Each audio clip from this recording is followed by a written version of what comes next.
تین عورتوں کو دیکھ کر اللہ تعالیٰ مسکراتے ہیں۔ اللہ تعالیٰ ان تین عورتوں کو بہت پسند کرتا ہے۔ عورت کے اندر تین خوبیاں اللہ تعالیٰ کو بہت ہی زیادہ پسند ہیں۔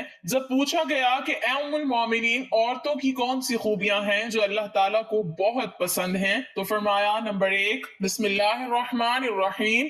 حضرت سیدہ عائشہ صدیقہ رضی اللہ تعالی عنہ نے فرمایا، اے اسلام کی شہزادیوں، عورتوں میں تین خوبیاں اللہ تعالیٰ کو بہت ہی زیادہ پسند ہیں۔ جب پوچھا گیا کہ وہ کون سی تین خوبیاں ہیں تو حضرت عائشہ رضی اللہ تعالی عنہ نے فرمایا، پہلی خوبی پردہ ہے۔ پردہ کسی خاتون کی ایسی خوبی ہے جو اللہ تعالیٰ کو بہت ہی زیادہ پسند ہے۔ جب کوئی خاص خوبیاں اللہ کو بہت پسند ہوں تو پھر ظاہر ہے کہ وہ خوبیاں اپنانے والی عورتیں بھی اللہ کو بے حد پسند ہیں۔ فرمایا گیا، اللہ کی پسندیدہ بندی بن جاؤ اور پردے کو اپنا زیور سمجھو۔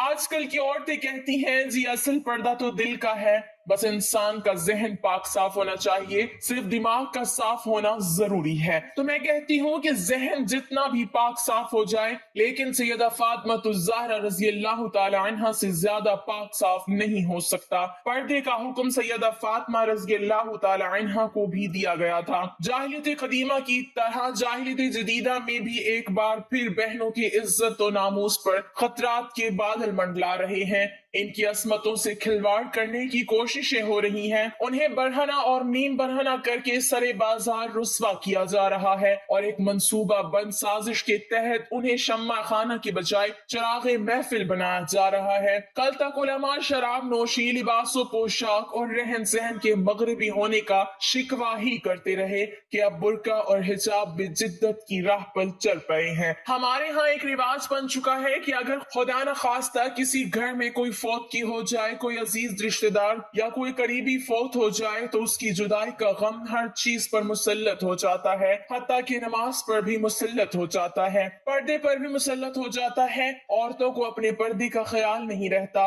باپ بھائی بہن کو نماز کا خیال نہیں رہتا۔ محترم ناظرین، صحابہ اکرام رضوان اللہ علیہم اجمعین کے دور میں جب کوئی فوت کی ہو جاتی تھی، ظاہر ہے کہ خاندان والوں کے لیے یہ ایک بہت ہی غمزدہ صورتحال ہوتی تھی، لیکن پھر بھی یہ غم خواتین کے پردے پر اثر نہیں ڈالتا تھا۔ فوتگی کے دن بھی عورتیں پردے کا خاص خیال رکھا کرتی تھیں، ہر چیز پہ غم مسلط ہو جاتا تھا لیکن نماز پہ مسلط نہیں ہوتا تھا۔ لوگوں کو پتا ہوتا تھا کہ ابھی نماز کا وقت ہونے والا ہے، اٹھو اور نماز پڑھو، میت اکیلی پڑی رہتی ہے، کوئی پرواہ نہیں، لیکن وہ لوگ ہر حال میں نماز پڑھتے۔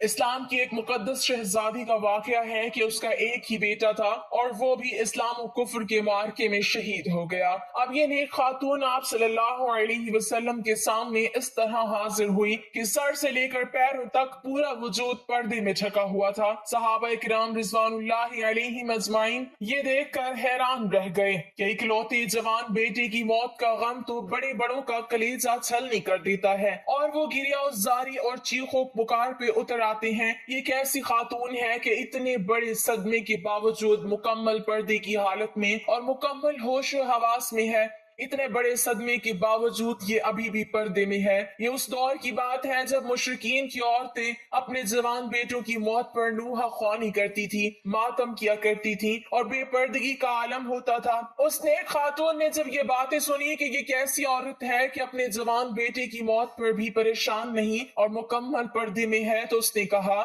میرے بھائیوں، میرا بیٹا چلا گیا تو کیا ہوا، میرا ایمان تو نہیں گیا۔ یہ تھی اسلام کی مقدس شہزادیاں جن کی گود میں اسلام پلتا تھا۔ محترم ناظرین، حضرت عائشہ صدیقہ رضی اللہ تعالی عنہا نے فرمایا، دوسری خوبی جو اللہ کو بہت زیادہ پسند ہے وہ ہے اپنے شوہر سے ٹوٹ کر محبت کرنا۔ اب ایک عورت نکاح کے ذریعے سے اللہ اور رسول صلی اللہ علیہ وسلم کی رضا کے لیے اپنا آپ ایک اجنبی مرد کے حوالے کر دیتی ہے جسے وہ جانتی تک نہیں، اسے پہچانتی نہیں، اس کی طبیعت کا پتہ نہیں، اس کے مزاج کا پتہ نہیں کہ وہ کس طرح کا انسان ہے، پھر بھی نکاح کے ذریعے سے وہ اپنے آپ کو اللہ اور رسول صلی اللہ علیہ وسلم کی رضا کی خاطر ایک اجنبی مرد کے حوالے کر دیتی ہے، پھر اس شخص کی اولاد کو 9 ماہ تک اپنے پیٹ میں رکھتی ہے، طرح طرح کی اذیتیں سہتی ہے اور موت کی سی کیفیت سے گزر کر اس کی اولاد کو جنم دیتی ہے۔ موت کی سی اذیت سے آنے کے بعد بچہ پیدا ہوتا ہے، پھر جب بچہ پیدا ہو جاتا ہے تو ایک ماں اپنی فکر بالکل ترک کر دیتی ہے اپنا آپ بھول جاتی ہے اور اس بچے کی تربیت میں مصروف ہو جاتی ہے۔ یہی سوچ اس کے ذہن میں ہوتی ہے کہ جب یہ بچہ بڑا ہو کر اچھی خدمات سر انجام دے گا تو کوئی یہ نہیں کہے گا کہ اس کی ماں نے اس کی تربیت اچھی نہیں کی۔ لیکن پھر ہوتا یوں ہے کہ جب وہ بچہ بڑا ہو کر اچھے کام کرتا ہے اور اچھی خدمات سر انجام دیتا ہے تو سبھی اس کے باپ کی تعریف کرتے ہیں۔ کوئی یہ نہیں کہتا کہ فلاں عورت نے، اس کی ماں نے اس کی اچھی تربیت کی ہے جس کی وجہ سے یہ بڑا انسان بنا ہے۔ تو کئی سال تک جب وہ ہمارے بچوں کی پرورش میں لگ جاتی ہے اور اپنا آپ بالکل بھول جاتی ہے تو اس کے چہرے پر جھریاں نمودار ہونے لگ جاتی ہیں۔ پھر ایسی عورت کو کئی شوہر یہ کہہ کر ٹھکرا دیتے ہیں کہ عورت مرد کے پاؤں کی جوتی ہوتی ہے، وہ جب چاہے جوتی کو تبدیل کر سکتا ہے۔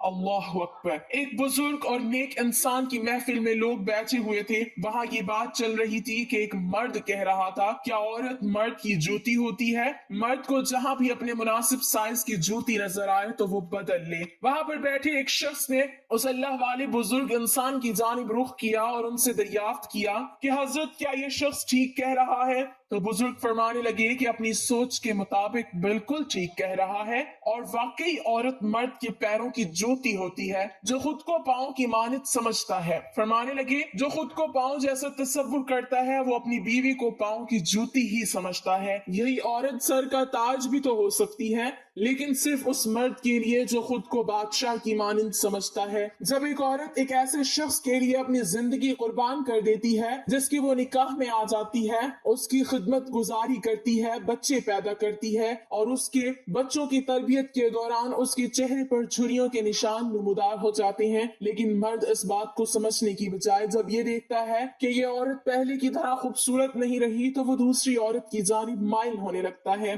اور اپنی بیوی کو چھوڑنے کے لیے تیار ہو جاتا ہے۔ تو ایسا مرد اپنی بیوی کی ہستی بستی زندگی میں زہر گھول کر رکھ دیتا ہے اور اسے کانٹوں کے بستر پر سونے پر مجبور کر دیتا ہے۔ تو کیا یہی انسانیت ہے؟ خدا را اللہ کی ان رحمتوں کی قدر کیا کریں، وہ کسی بھی شکل میں ہوں، ماں، بہن، بیوی یا بیٹی، ان کو عزت دیا کریں۔ حضرت عائشہ صدیقہ رضی اللہ تعالی عنہا نے فرمایا کہ عورت کے اندر 3 خوبیاں اللہ تعالیٰ کو بہت ہی زیادہ پسند ہیں۔ جب پوچھا گیا کہ اے ام المومنین، عورت کی وہ کون سی خوبیاں ہیں جو اللہ تعالیٰ کو بہت پسند ہیں، تو فرمایا نمبر 1 پردہ، یعنی پردہ کرنے والی عورت اللہ کو بہت ہی زیادہ پسند ہے۔ نمبر 2 شوہر سے ٹوٹ کر محبت کرنا، یعنی شوہر سے بے انتہا محبت کرنے والی عورت بھی اللہ تعالیٰ کو بہت ہی پسند ہے۔ نمبر 3 اللہ کے حضور جھکنے والی عورت، نماز پڑھنے والی عورت، قیام، رکوع اور سجود کرنے والی عورت، قرآن پڑھنے والی عورت۔ آج کل کی عورت کہتی ہے جی بچے زیادہ ہیں اس لیے نماز پڑھنے کا وقت ہی نہیں ملتا، اللہ کے حضور جھکنے کا وقت ہی نہیں ملتا۔ تو اے اسلام کی مقدس شہزادیوں، آئیے سیدہ فاطمہ الزہرا رضی اللہ تعالی عنہا کی بابرکت گھرانے کی بات کرتے ہیں۔ جنت کے سرداروں حسنین کریمین کی تربیت بھی ہو رہی ہے، حضرت علی رضی اللہ تعالی عنہ کی خدمت بھی ہو رہی ہے، مہمانوں کو کھانے بھی پیش کیے جا رہے ہیں۔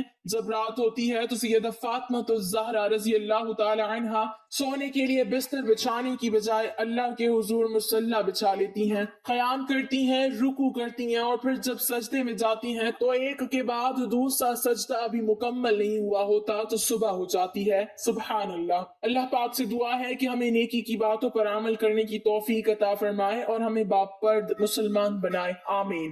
ناظرین، کمنٹ باکس میں اللہ تعالیٰ کے 99 ناموں میں سے ایک نام ضرور ٹائپ کریں۔